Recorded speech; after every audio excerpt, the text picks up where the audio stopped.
O Jamil que traz esses desdobramentos, essa posição do Guterres, e a gente continua falando sobre isso, porque a decisão na Rússia está impactando realmente a questão desses referendos, como o Jamil também explicou. Para entender melhor implicações disso, a gente conversa agora com Arthur Moura, pesquisador de Relações Internacionais. Arthur, seja muito bem-vindo. Boa tarde para você. A gente pode considerar que são pseudo-referendos, porque há essa questão iminente da guerra e há essa coação, digamos assim, também por parte, né, do governo para com a população. Como é que fica analisar realmente a validade desses referendos?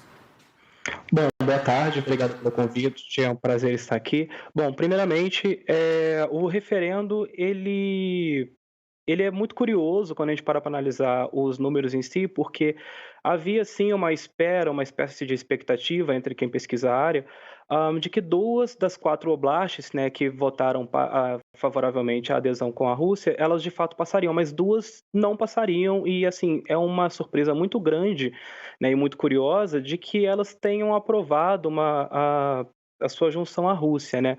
Para além disso, a gente ainda tem uma outra questão. A gente houve uma comissão observadora internacional, né, com mais de 40 membros, um deles, inclusive, é brasileiro, que esteve lá, mas ainda assim torna-se um pouco curioso, porque a Rússia alega que em determinadas oblastes, né, que é essa região federativa, né, da Ucrânia, em determinados oblastes, a participação teria sido de aproximadamente 90%, 92%, o que nos causa um certo estranhamento sobre a validade desses números. A gente lembra também de 2014, com a questão da anexação da Crimeia, que também foram utilizados esses mecanismos de referendos, né? E a comunidade ocidental também reivindicando e sendo contra, de certa forma, esse tipo de apuração junto à sociedade. Em 2014 era mais esperado, de fato, que o referendo fosse passar, porque a região da Crimeia ela já é muito russificada, uma parte da população fala russo, no dia a dia a mídia consumida é muito mais uma mídia russa do que, de fato, uma mídia ucraniana. A população sempre votou favorável em políticos que eram de alguma maneira favoráveis à aproximação da Ucrânia com a Rússia. Tudo isso era muito esperado. Da mesma forma que nesse referendo de agora, as 2, né, auto-intituladas repúblicas populares de Donetsk e Lugansk, já era esperado uma votação alta, com uma boa adesão, de participação, né, de poder entrar na Rússia com votos favoráveis, né, o sim era mais esperado. Agora, nas outras 2 oblastes, especialmente na região, na oblast de Kherson, né, Kherson, que a gente tem falado aqui no Brasil, ela de fato teve uma aprovação um pouco menor, né, ela foi 87%, só 76% das pessoas participaram, segundo a Rússia, mas ainda não está muito de acordo com o que era esperado. A gente tem algumas pesquisas feitas na Ucrânia, né, a última, infelizmente, que foi feita por estado, né, por oblast, ela foi feita somente em 2018, mas naquela época mostrava que pelo menos 2/3, quase 60, 70% da população naquele momento tinham um certo orgulho, um patriotismo de ser ucraniano, e esses números de agora ficam um pouco esquisitos porque não dialogam com aquela época. A gente vê também, inclusive, que a Rússia ela tentou, né, desde o começo da guerra, ganhar corações ucranianos de uma certa maneira, recontratando pessoas que estavam nos territórios conquistados, pagando salários mais altos. A Rússia distribuiu passaportes, né, agora passaportes russos, não mais ucranianos. A Rússia prometeu segurança, estabilidade política, econômica, etc. Tudo isso a Rússia prometeu para as populações que estão nos locais que foram tomados, né, pela Rússia.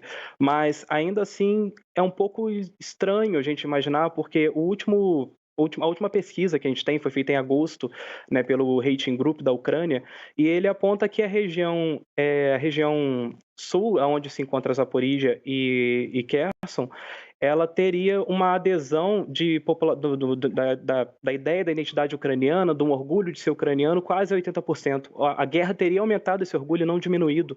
E quando chega repentinamente, um mês depois, um referendo onde as pessoas não querem mais fazer parte da Ucrânia e sim da Rússia, os dados ficam um pouco esquisitos, não estão dialogando mais uns com os outros.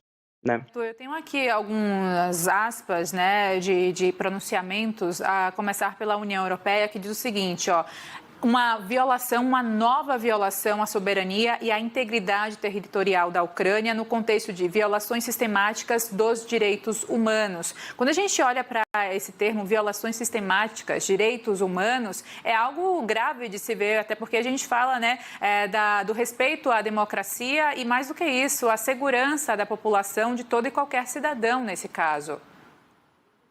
Justamente. A gente está vendo uma violação desde o começo dessa guerra, né, que é o que a Rússia insiste em não dizer que não é uma guerra, em si é uma operação militar especial. Desde o começo do conflito, de fato, a gente tem visto uma grande violação ao principal direito das relações internacionais, que é o direito à soberania sobre o seu próprio território. Né? Cada Estado que é reconhecido internacionalmente como, de fato, um Estado, e ele só é um Estado porque ele tem reconhecimento dos outros Estados para ser um, ele está tendo, no caso da Ucrânia, ele está tendo a sua soberania sobre o seu território, sobre a sua população, sobre a sua integridade, sobre a sua segurança, sobre a sua saúde, sobre todos os outros aspectos possíveis de se pensarem, estão sendo violadas. Então, a questão dos direitos humanos ela é fundamental para poder tentar compreender esse cenário sobre como que a Rússia está, de fato, desrespeitando isso. Né? Ainda por um outro lado, a gente está vendo agora, nesse momento, até uma espécie de movimentação da Rússia que diz que as pessoas que estão nessas regiões, elas podem sair se quiserem, né? A gente viu recentemente, ninguém teve rota fechada para poder sair do local, mas a gente já está esperando amanhã mesmo a Federação Russa anunciar, né, a anexação desses territórios. E isso é um verdadeiro exemplo, né, de desrespeito à soberania internacional de um Estado sobre o outro. Além disso, a gente tem também pronunciamento do Antony Blinken, por exemplo, ele que cita dessas denúncias, né, dos referendos com relação à Ucrânia e também à posse, né, dessa porção de território de 15% da Rússia como apropriação de terras. E isso também vem em discussão, até porque quando a gente olha para todo esse contexto, há uma imposição, de certa forma, né? Definitivamente, há uma imposição e, de fato, é uma apropriação de terra. Para além disso, é uma jogada estratégica da própria Rússia, que a gente está vendo esses referendos ocorrerem em simultâneo com algumas declarações da Rússia que dizem o seguinte: até agora não declaramos guerra de fato, estamos numa operação militar especial, porém, se algum país nos atacar, ou então alguma arma ocidental utilizada pela Ucrânia atacar um território russo, a gente vai responder à altura. E eles, inclusive, citaram a possibilidade de uso de equipamentos nucleares e deixaram bem claro que isso não era um blefe. Né? No discurso do Medvedev, a gente acabou vendo ele dizendo exatamente essa frase: isso não é um blefe. Né? A partir do momento que a Rússia toma um determinado pedaço de terra da Ucrânia para si, e a partir de agora ela começa a chamar aquele pedaço de terra de Rússia, qualquer contrapartida, qualquer ataque da Ucrânia, né, utilizando qualquer arma ocidental, que hoje é uma realidade para a Ucrânia, está utilizando equipamento ocidental vindo dos Estados Unidos, da União Europeia, principalmente qualquer contraofensiva ucraniana sobre o que até ontem era o seu próprio território, para tentar reconquistar, contaria diretamente para a Rússia como um ataque à sua própria integridade física, o que já justificaria, daria uma legitimidade para a Rússia para poder reagir, entre aspas, à altura. E é esse o cenário perigoso. Arthur, eu vejo aqui também, trazendo um pouco mais dessa linha do tempo da história, que é considerada já a maior absorção por força, né, absorção de terra por força desde a Segunda Guerra Mundial, perde apenas, ou fica atrás apenas para a questão lá da Turquia, ligada ao Chipre, em 1974. Ou seja, a gente tem uma releitura da história em pleno século XXI, em plena atualidade, quando também olhamos para o contexto de relações internacionais em questão de geopolítica, né? Até porque a Turquia também teve ali um pezinho que ficou inviabilizando a entrada dos nórdicos com a Finlândia e a Suécia na OTAN, e tem essa figura ali próxima. A gente vê a China e a Rússia alinhadas e a Turquia que sinalizou também uma certa oposição para o Ocidente naquele período.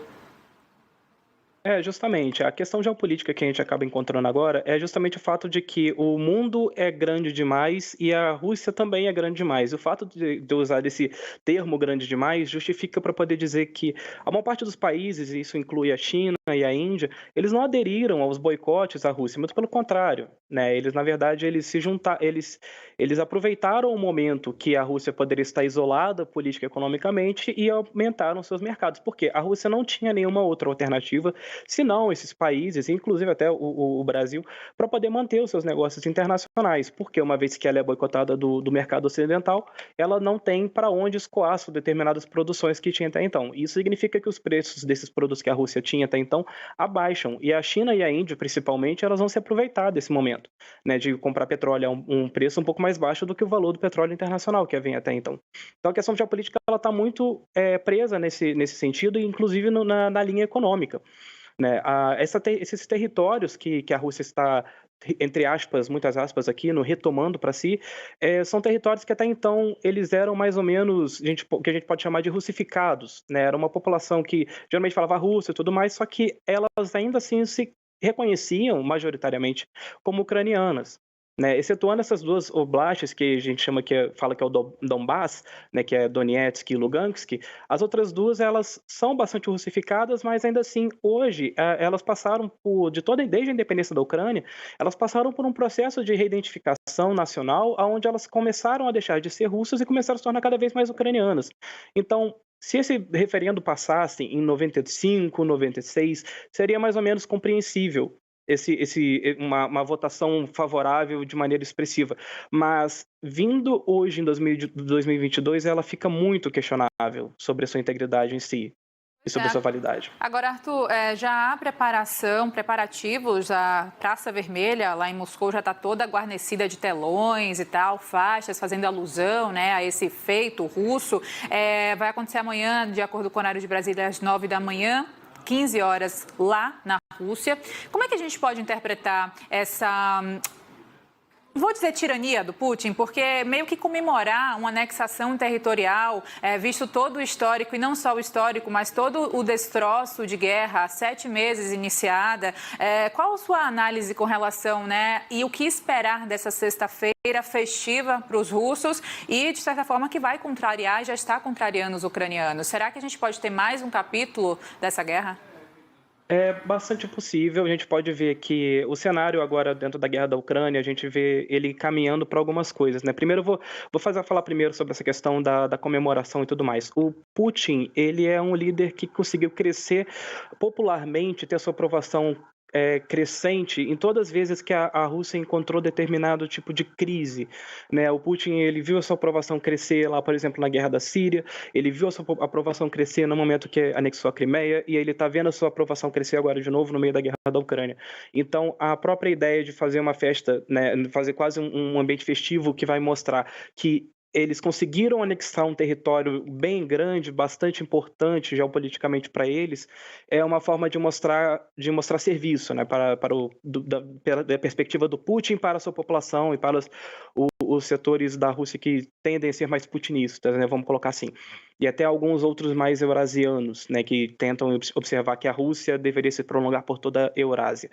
Para além disso, agora voltando um pouco nessa questão geopolítica, a gente acaba observando que toda essa tentativa do Putin de tentar tomar um território que até então era russificado, volta para ele como uma espécie de narrativa de defesa da sua própria população.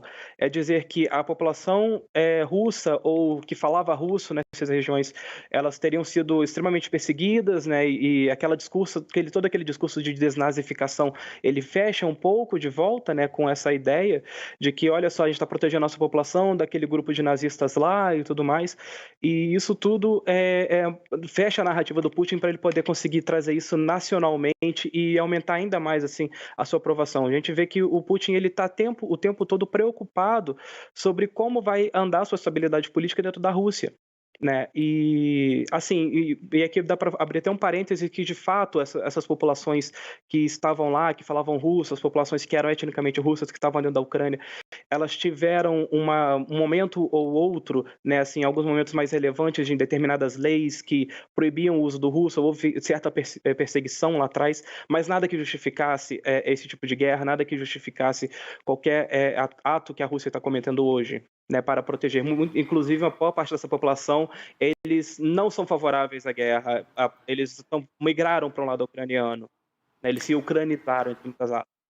Certo, seguimos acompanhando muito sua participação e contribuições aqui no Tarde Band News. Ótimo trabalho, até a próxima. Muito obrigado, até a próxima. Obrigada.